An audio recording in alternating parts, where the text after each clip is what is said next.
A number of groups have published different guidelines regarding disease-modifying treatments and COVID-19.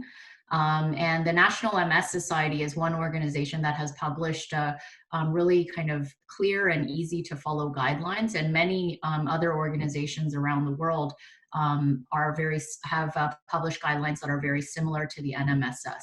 So what the NMSS does is it divides the disease-modifying treatments that we typically use in people living with MS into three categories.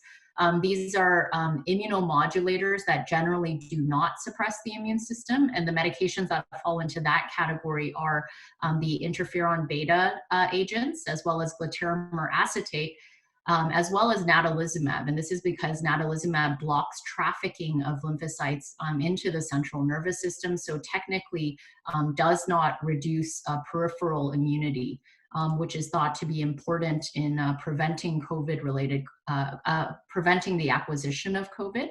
The second category that the NMSS divides disease-modifying treatments into are immunomodulators that restrict the ability of the immune system to respond to an infection.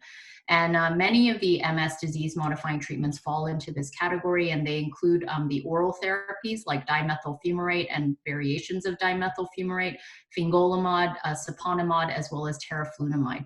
So these are medications that many of our patients are on, and we do know that they slightly decrease the immune system. But it's not clear whether it dramatically changes one's ability to respond to infections like COVID.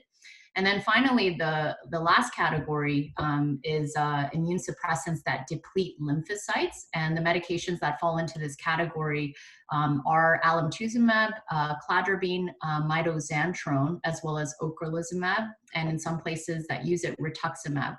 And we are a little bit more worried about these medications because we consider them to be highly potent, and they're ones that dramatically, or sometimes to a lesser extent, deplete lymphocytes, which we know are a key immune cell that modifies one's ability to fight, viruses such as COVID. So we do get slightly more concerned when patients are on one of these medications. However, again, based on the data that's been accumulated thus far, even in many patients around the world who have acquired COVID, who have been on one of these lymphocyte depleting agents, there does not seem to be a strong signal for an extremely higher risk of COVID-related complications.